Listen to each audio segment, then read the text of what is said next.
All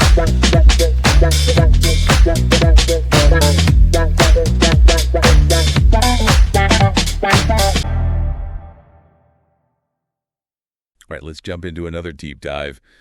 This time we're heading to Spain, but not for the siestas or the beaches. No siestas for us today. Definitely not. Today, it's all about the amazing world of Spanish guitar craftsmanship. Fascinating stuff. It really is.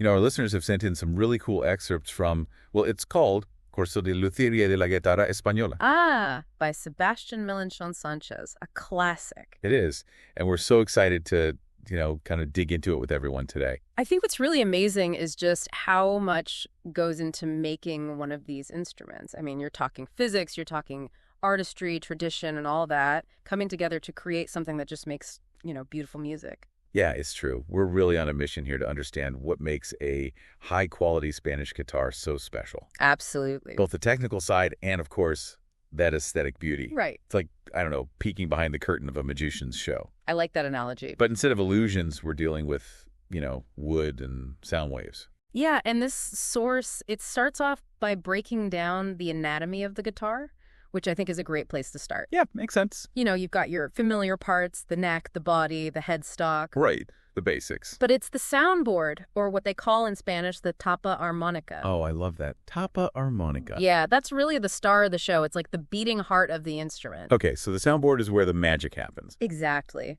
That's where the vibrations from the strings actually turn into the sound we hear. Gotcha. But it's not just a flat piece of wood. The tapa armonica is very carefully shaped to resonate, vibrate in sympathy with the strings.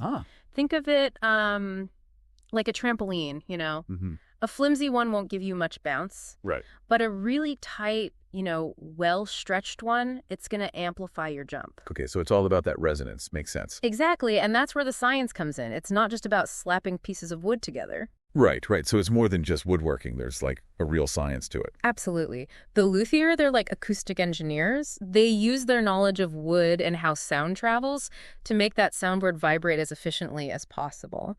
They even work with something called resonance frequency, which is the frequency that the soundboard vibrates most strongly at. Resonance frequency. Yeah. Okay, so that sounds like a very calculated part of the process. It is. How do they actually go about manipulating that? Is it about just choosing the right wood? Well, choosing the right wood is a big part of it, yeah. Right. Spruce and cedar are popular choices because they're they have what's called a high stiffness to weight ratio. Okay. Basically meaning they're strong and light. Gotcha. Which is perfect for making a soundboard that's responsive and has a nice balanced tone. So it's like they're choosing the wood based on its, inherent sound qualities. Exactly. But it goes beyond just the type of wood. You've got the thickness of the soundboard, how it's braced internally, even the type of varnish. It all plays a role in determining the final resonance frequency. Wow, it's like fine-tuning an instrument before it's even really built. Exactly.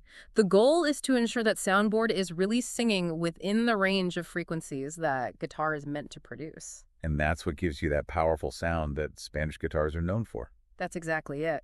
We often hear about how, older wood is supposed to be better for instruments. Is there any truth to that? It's a bit of a debate among luthiers.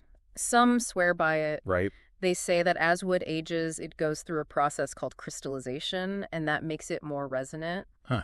The idea is that the cellular structure changes over time, but, scientifically, it's kind of hard to prove. I see. What we do know for sure is that the wood's initial qualities, like how dense it is or the grain structure, those are super important. So starting with good wood is key no matter what.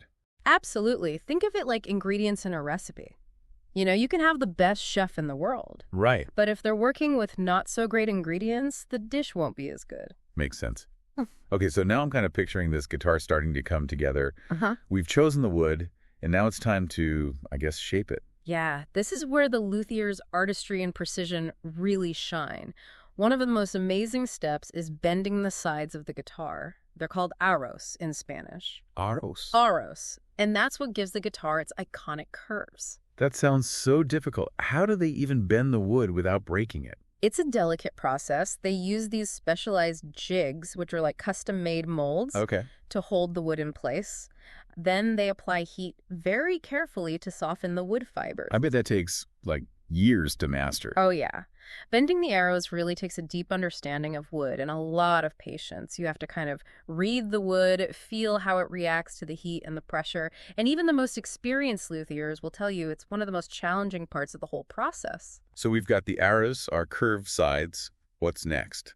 Next, they need to be attached to the soundboard and the back, which is often made from rosewood, cypress, or ebony. These woods add a lot of structural strength and also contribute to that overall sonic palette. Right. So each piece is bringing something unique to the sound. Absolutely. Now, the actual process of assembling all these parts is incredibly precise. Think about all that tension from the strings. The body has to be strong enough to handle that tension, sometimes for years and years, while also being flexible enough for the soundboard to vibrate properly. Wow, that sounds like a tough balance to strike. Strength and flexibility. It is, and that's where the bracing comes in. The luthiers use these internal braces to reinforce the soundboard and the back, and they're very strategically placed and shaped to support the structure while allowing the right kind of vibration for the best sound. It's like an intricate puzzle. Very much so. So we've gone from choosing the wood to shaping the arrows to assembling the body with bracing. It's really starting to look like a guitar now. It is, and each step has a direct impact on the final sound. But we're not quite done yet. We still have the neck to talk about, and of course that all-important varnish. But I think that's a story for another time. I'm already hooked. This has been fascinating so far. Can't wait to dig into those next steps. Yeah. Okay, so we're back and ready to continue our journey into the heart of Spanish guitar making. Sounds good. Last time, we were talking about the body of the guitar taking shape. You know, all those carefully chosen pieces of wood, the bracing. Yeah, it's really starting to come together at this point. It is. And now we're moving on to the neck. Yeah. Which, you know, it's the part that connects the player to the instrument's voice, Yeah. kind of literally. Very important piece. Absolutely. Yeah. It's funny how we often just think of it as the part we hold on to. Mhm. But I guess there's a lot more to it than that. Oh, definitely. The neck has to be super strong and stable to, withstand all that tension from the strings. Right, of course. And that's why they often use cedar for the neck. It's lightweight, but incredibly durable. So it's like the backbone of the guitar. Yeah, you could say that. It's what holds everything together. And speaking of backbones, you mentioned earlier how classical and flamenco guitars actually have different neck angles. What was the reason for that again? Right. It all has to do with playing style and the sound they're going for. Classical guitars, they typically have a steeper neck angle, Okay. which gives them higher string action.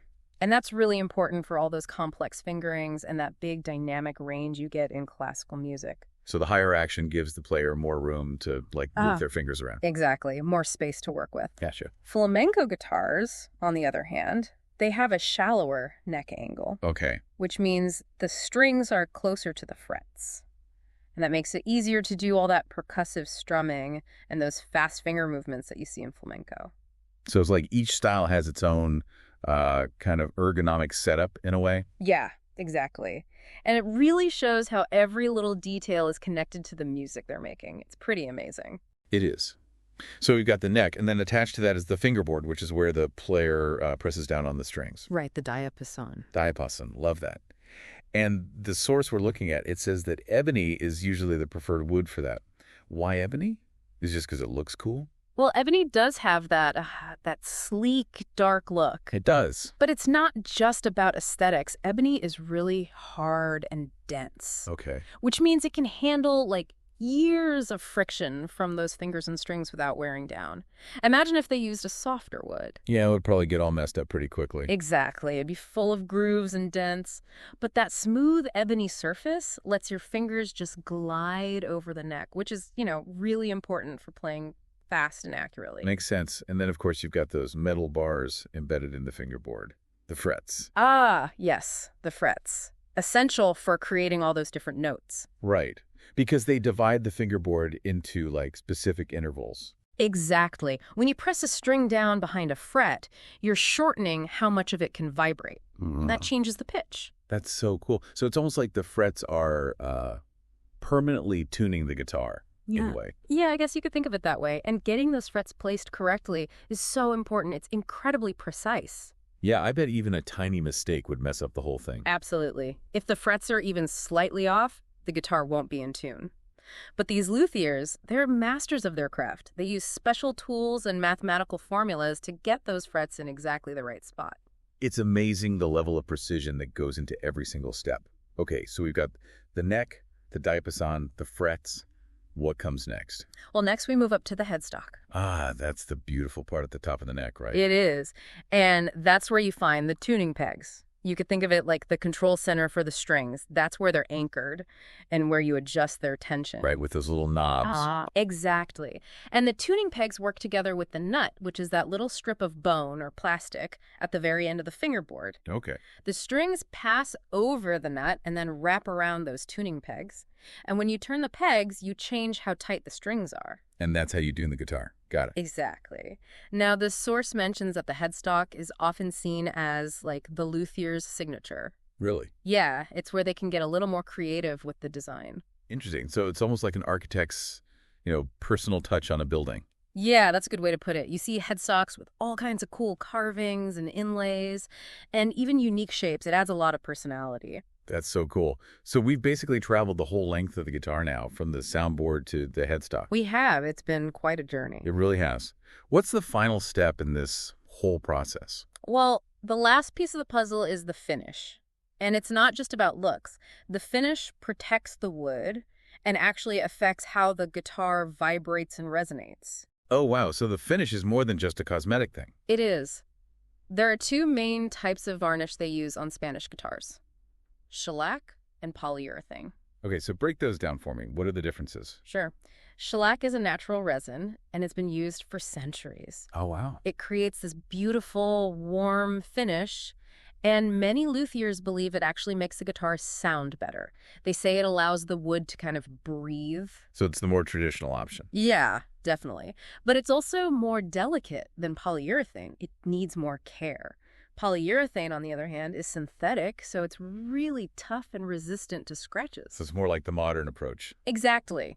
But, some luthiers say that polyurethane can actually dampen the sound a little bit because it creates a thicker coating on the wood. So it's like a trade-off between durability and that pure resonant sound. Yeah, I guess you could say that. Ultimately, it often comes down to the luthier's preference and the look they're going for. So it's a balance between tradition and practicality.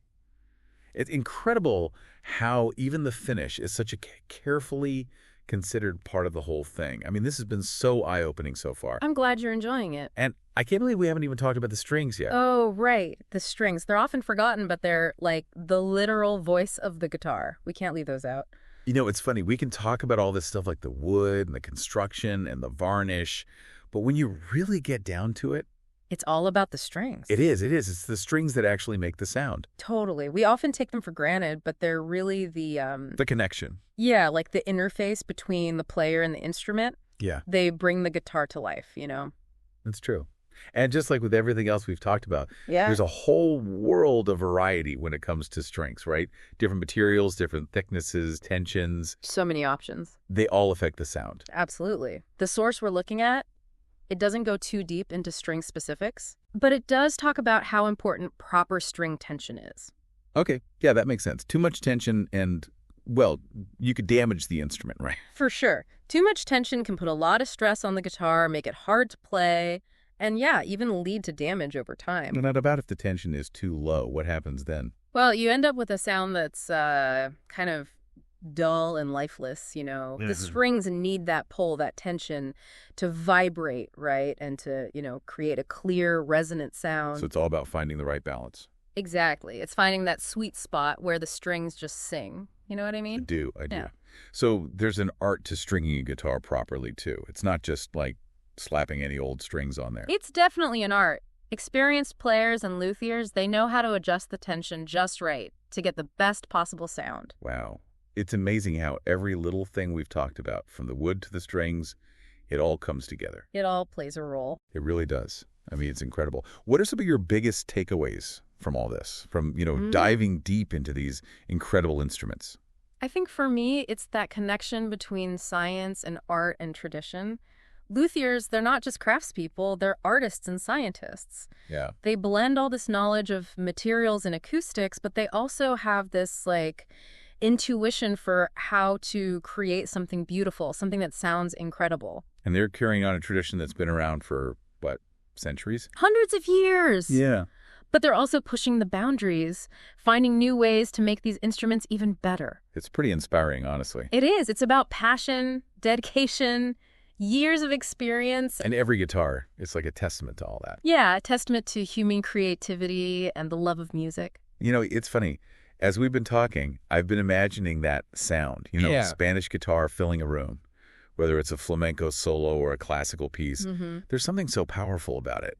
It's true. The Spanish guitar, it has this way of speaking to our souls, you know? I know exactly what you mean. It can make you feel so many different things, from joy and excitement to, sadness and reflection. It's a sound that's captured people's hearts for ages. And it still does today. Absolutely. I think that's a beautiful way to wrap things up. Yeah. So to everyone listening, the next time you hear a Spanish guitar, take a moment to really appreciate it. Mm. Think about everything that went into creating that sound. The tree, the wood, the luthier. It's a whole story. It is. Of craftsmanship and artistry and a love for music that, well, it spans generations. And remember, this is just the beginning of the journey. Keep listening, keep learning, keep exploring. Who knows what you'll discover out there? That's right. And with that, thanks for joining us on another deep dive. Until next time.